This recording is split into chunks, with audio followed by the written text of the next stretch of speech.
Now students लेते हैं question number 15. Okay, so fill in the blanks. To every action there is an equal and opposite reaction. अब आपको पता है Newton's third law बच्चों.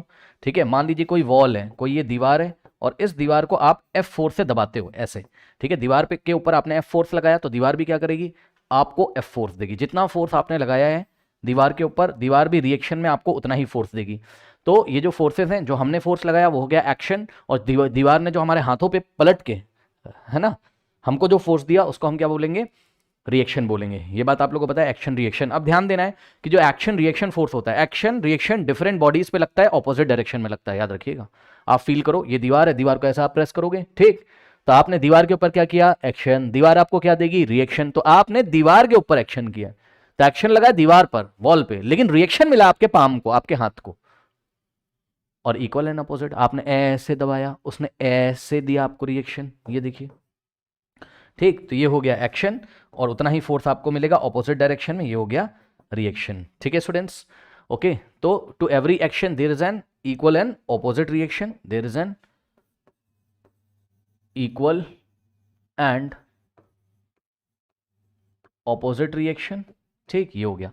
फिर part B, momentum is a dash quantity. अब quantity पूछ रहा है, मतलब मोमेंटम को पूछ रहा है कि भाई स्केलर है कि वेक्टर है. ठीक, तो आपको पता है कि मोमेंटम का फॉर्मूला क्या होता है, मोमेंटम होता है p is equals to m into v. ठीक है, चलो मास तो स्केलर होता है, लेकिन v क्या है, वेलोसिटी. वेलोसिटी में डायरेक्शन होती है, और मोमेंटम डिपेंड कर रहा है वेलोसिटी के ऊपर, यानी कि मोमेंटम में भी डायरेक्शन होगी. तो मोमेंटम को बताने के लिए आपको मैग्नीट्यूड की जरूरत भी पड़ेगी, डायरेक्शन की भी जरूरत पड़ेगी. तो मोमेंटम हो गया आपका वेक्टर क्वांटिटी. जाइए, momentum is a vector quantity, its unit is, momentum की यूनिट. ओके स्टूडेंट्स, मोमेंटम की यूनिट देखिए, मास की होती किलोग्राम, और v की होगी मीटर पर सेकंड. ठीक, तो मोमेंटम की जो यूनिट होगी वो होगी क्या, किलोग्राम मीटर पर सेकंड. ये लीजिए, खत्म. मास की किलोग्राम, वेलोसिटी की metre per second, kilogram metre per second. Okay, इसके बाद Newton second law of motion. अब ध्यान दो बच्चों, Newton second law of motion में आपको दो बातें बताई गई थी. पहले तो आपको ये बताया गया था कि rate of change of momentum is directly proportional to force applied. I repeat, rate of change of momentum is directly proportional to force applied. ये आपको बताया गया था न्यूटन सेकंड लॉ में, जहां से आपने फॉर्मूला निकाला था F is equals to m v minus u by t. याद है, ये देखिए. तो बच्चों अगर आप ध्यान से देखोगे, तो ये जो इसके राइट हैंड साइड में लिखा हुआ है, ये क्या है, rate of change of momentum है. ठीक है, ऊपर क्या लिखा है, change in momentum M in the bracket V minus U. इसको हम बोलते हैं चेंज इन मोमेंटम. टाइम से डिवाइड लगाओगे तो rate of change of momentum. तो ये हो गया आपका क्या, rate of change of momentum. अब rate of change of momentum अगर आप कैलकुलेट करने में कामयाब हो गए तो वही क्या आपका फोर्स है. तो force is equal to rate of change of momentum यहाँ पर आ रहा है. एक तो ये फॉर्मूला. अब इसमें आपने क्या देखा था, अगर आपको याद हो तो इसमें आपने देखा था F is equals to m, तो ऐसे ही है. और ये जो लिखा है v minus u by t, v minus u by t, ये चैप्टर नंबर 1 में आपने पढ़ा है. ये होता है एक्सेलरेशन का फॉर्मूला. ठीक है, change in velocity divided by time, ये होता है एक्सेलरेशन. तो v minus u by T की जगह आप a लिख दोगे. तो फोर्स का फॉर्मूला क्या आता था, F is equals to M into A. ठीक है, तो फोर्स को कैलकुलेट करने के दो तरीके हैं. क्या, या तो rate of change of momentum निकाल लो, ये क्या है आपका, ये क्या है, m v minus u by t. ये क्या है आपका, rate of change of momentum. Rate of change of momentum का मतलब है पर सेकंड मोमेंटम में कितने चेंजेस आ रहे हैं. ठीक है स्टूडेंट्स, पर सेकंड मोमेंटम में कितने चेंजेस आ रहे हैं. तो एक तो ये तरीका, दूसरा तरीका F is equals to m में. तो जाके देख लीजिए फिल इन द ब्लैंक्स में. उसने बोला आपको Newton second law of motion can be written as force is equals to mass into dash. अब देखो, force is equals to mass into क्या होता है, एक्सेलरेशन. तो क्योंकि यहाँ इंग्लिश में लिखा है, लेटर नहीं लिखा है, इसलिए हम भी इंग्लिश में लिखेंगे, मास इंटू एक्सेलरेशन. ये लीजिए, force is equals to mass into acceleration, और force is equals to dash of change of dash. तो force is equals to what, rate of change of momentum. ठीक, तो force is equals to rate of change of momentum. ठीक, ये हो गया. लीजिए next देखिए, डी पार्ट कह रहा forces in a Newton's third law pair have equal dash but acts in opposite. देखो बच्चों, फोर्सेस है ना, Newton third law pair. Newton third law जब पेयर बनता है, न्यूटन थर्ड लॉ में जब पेयर बनता है, किसका पेयर, एक्शन रिएक्शन का. तो ध्यान दे बच्चे, जैसे भी हमने दीवार को दबाया था, सपोज 5 न्यूटन से, मान लो हमने दीवार के ऊपर कितना फोर्स लगाया था, 5 न्यूटन. तो 5 न्यूटन दीवार भी हमारे को फोर्स देगी ऑपोजिट डायरेक्शन में. ठीक है, तो ध्यान दो, ये जो फोर्सेस हैं एक्शन और रिएक्शन, ये पेयर में आ रहे हैं, लेकिन टू डिफरेंट बॉडीज पे एक्ट कर रहे हैं. बच्चे ये ध्यान रखिएगा, टू डिफरेंट बॉडीज पे एक्ट कर रहे हैं. बच्चे सोचते हैं कि आपके हाथ पे एक्शन लग रहा है, आपके हाथ पे रिएक्शन. नहीं भाई, आपने दीवार को एक्शन दिया है और आपके हाथ के ऊपर रिएक्शन लगा हुआ है.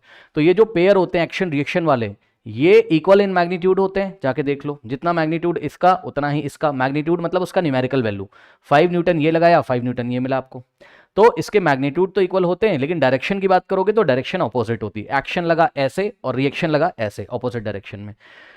ठीक है स्टूडेंट्स, तो इस तरीके से forces in Newton's third law pair have equal magnitude, दोनों के मैग्नीट्यूड क्या होते हैं, इक्वल होते हैं, equal magnitude, but acts in the opposite direction, but acts in the opposite direction, लेकिन डायरेक्शन कैसी होती है, ऑपोजिट होती है। ठीक नाउ इसके बाद कह रहा है इन अ कोलोजन एंड एक्सप्लोजन। अब सुनिए ध्यान से बच्चों, कोलोजन है मतलब दो कार आ रही हैं इस तरीके से टकरा गई, या बॉम्ब रखा था फट गया, या रॉकेट रखा था स्टार्ट हो गया।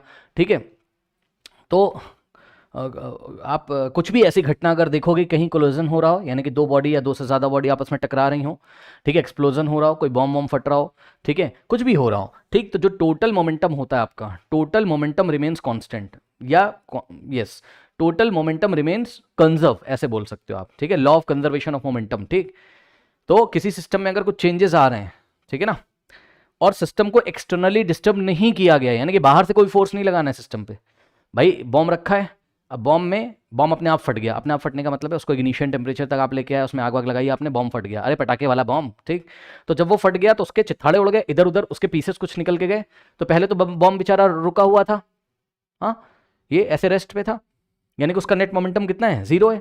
अब जैसे ही फट गया कुछ टुकड़े इधर गए, कुछ इधर गए, कुछ उधर गए, ठीक, तो जो भी इसके टुकड़े, जो भी पीसेस जा रहे हैं उसके पास मास भी वेलोसिटी भी, तो डिफरेंट डायरेक्शंस में मोमेंटम बन रहे हैं, लेकिन डिफरेंट डायरेक्शंस के सभी मोमेंटम को अगर हम लेके उसका सम करें, उसका वेक्टर सम करें, ठीक, तो नेट मोमेंटम फिर से कितना आता है, 0 आता है। तो याद रखिएगा, यदि किसी सिस्टम के ऊपर बाहर से कोई फोर्स ना लगाया जाए तो नेट मोमेंटम क्या रहता है, कंजर्व रहता है। ओके, अब यही बात हमको यहां लिखनी है, in collision and explosion the total momentum